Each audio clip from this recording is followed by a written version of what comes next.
You're watching Friday Night Live, brought to you by Kern Schools Federal Credit Union. Together, we have something special.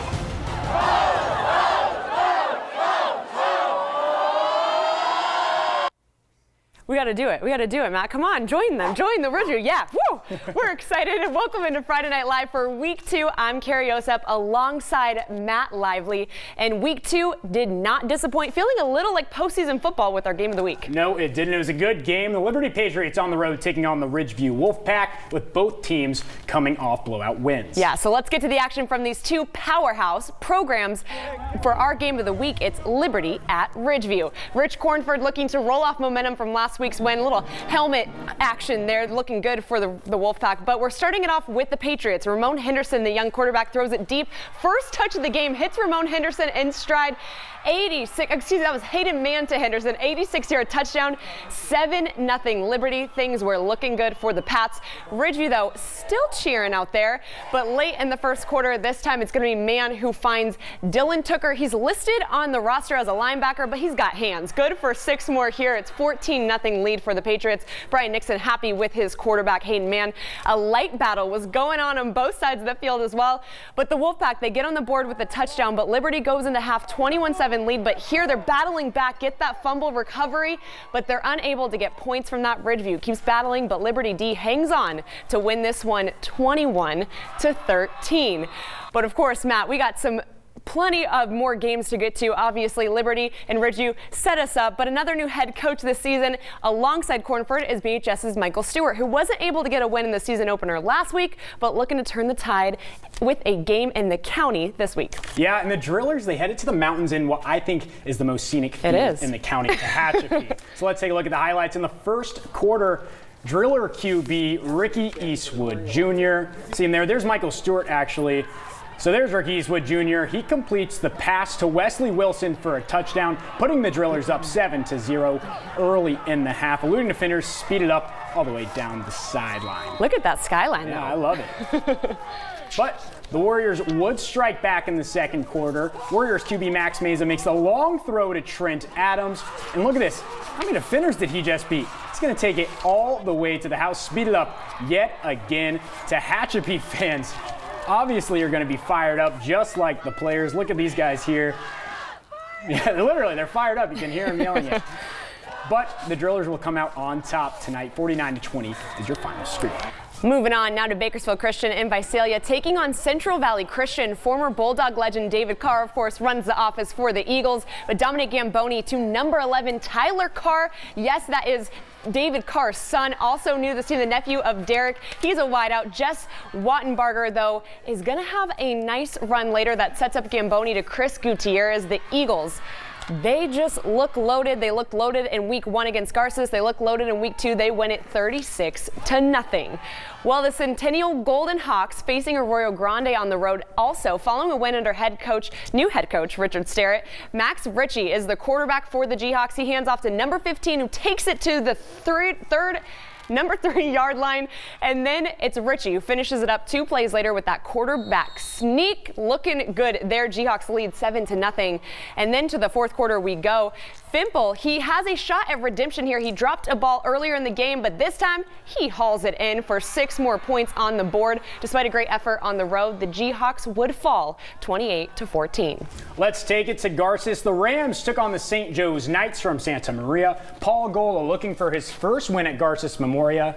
They'd have to do it without their star offensive weapons, Joseph Campbell and Isaiah Bell. The Rams struggling to hold on to the ball all night. Brennan Sevier coughs up this one, the first of 3 fumbles. St. Joe's QB Mark Crisp has no problem holding on to this one. Knights go up 7-0. And they'll take it by a final score of 17-0. Well, speaking of those Rams, you may think it's the players getting all the attention on the field on Friday nights, but as our Matt Lively shows us in this week's Fandemonium, there's the real goat of mascots, Ram, and this brings the spirit to Friday nights at Garces. Matt, take us there. What's up, everybody? This week in Fandemonium, we have such a cool guest. His name is Sam the Ram. Sam, you got anything to say? Nope. Okay, I didn't think so. I'm here with some students from Garces High School, and how cool is it that you have Sam the Ram as your mascot? It's super cool. I think Garces, we're really big on tradition, and Sam the Ram is a big tradition here. Okay, so if it came down to star football player or Sam, who's more popular? Definitely Sam. Yeah, I can tell. This thing is, he's awesome, and it's probably one of the best mascots in town.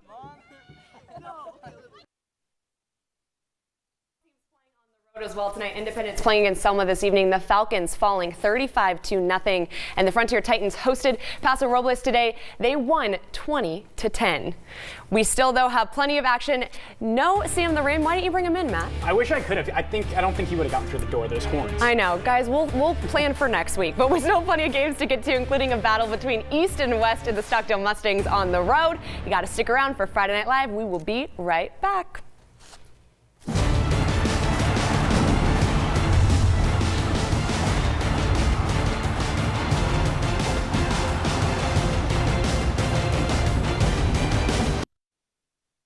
Welcome back to Friday Night Live! We love to see that Titan spirit on the road. Yeah, they were on the road, and they weren't the only one on the road, Carrie. Some of these Kern County high schools putting some miles on the team. Buses traveling all the way up to Fresno. We know you got to do it before that league play, but that would be the Stockdale Mustangs looking for a bounce-back week after falling to Ridgeview in Week 1.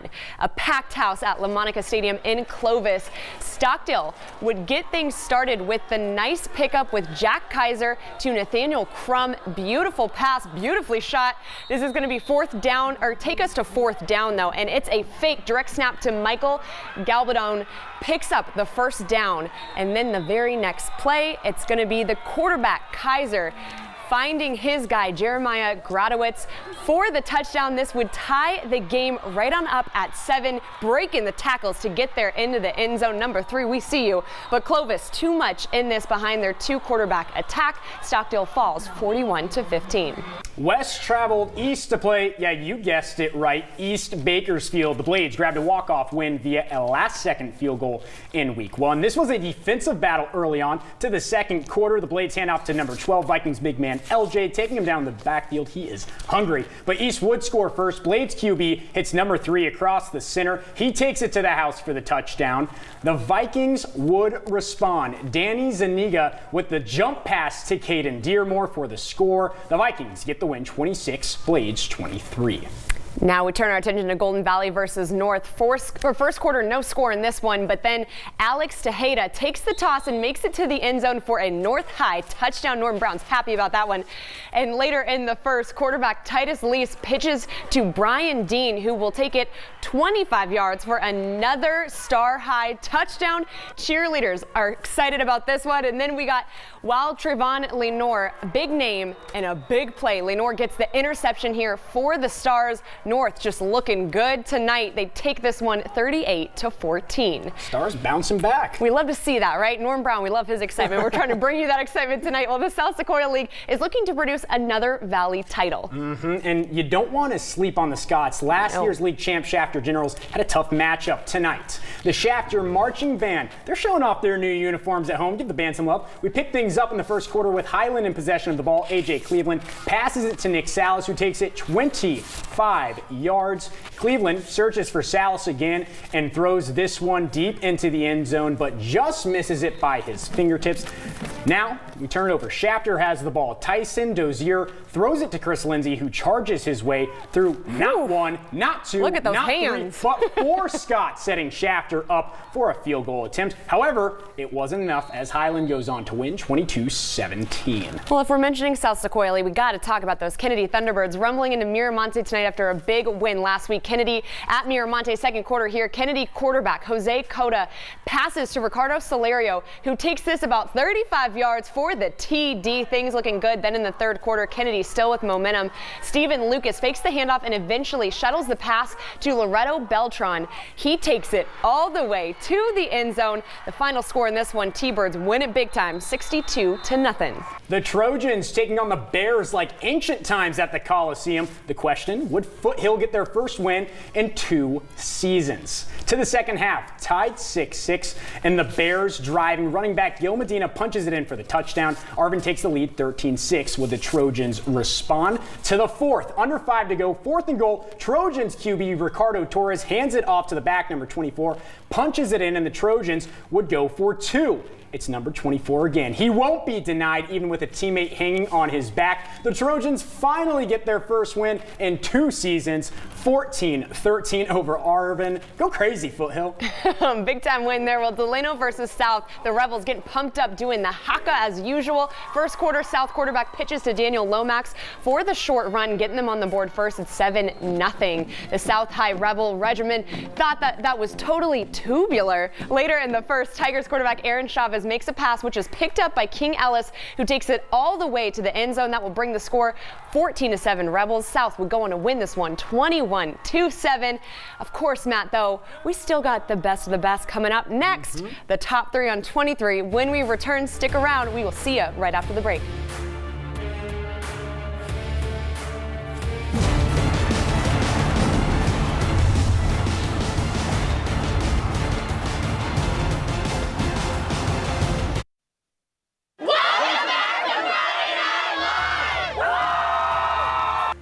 Of course, the Liberty Patriots showed out on the road. There was plenty of action on the gridiron this week, but now let's take a look at some of our other scores that we have to get to. The Taft Wildcats hosted the Cal City Ravens this evening. Wildcats went on to fall by a final score of 8-6. And the Burros hosting Palmdale tonight. The Falcons would rout the Burros for 48-27. Boron High faced off against Strathmore. The Bobcats fell 42-6. But Matt, I know this is only your second week, but my favorite part of the show, yours too. That's part of the show. I mean, come on. Top 3. I watched SportsCenter as a kid. The top 3 on 23 is happening right now. Let's take a look at those best plays of the night, starting it off with number 3. We're going up to Tehachapi. Driller quarterback Ricky Easterwood is picked off by Trent Adams on the deflection. Slippery ball gives them the turnover. Number 2, Shafters. Tyson Dozer. We've seen it once. It's too good to not show it again. Throws the ball to Chris Lindsay, who struggles for possession of it and then charges his way through not 1 but 4 Scots. That's the way to do it. But the top play of the night goes to the Foothill Trojans. Looking for their first win in 2 seasons, the Trojans would go for the 2-point conversion and the win. Number 24, not be denied. We want to say congrats to the Trojans. Let's just say they've won a championship in basketball, and maybe they're a football school now. I like it. Brandon Deckard's doing really good things Awesome. for the Trojans. So nice to see them get win number 1. Yep. Okay, guys. Well, thank you so much for joining us for week 2. We'll do this again next week for Friday Night Live, and that will do it for us now this week. For Matt Lively and Carrie Yosef, we will see you next week. Let me see it, Grant. Get us the ball here. We're ready. Bam, bam.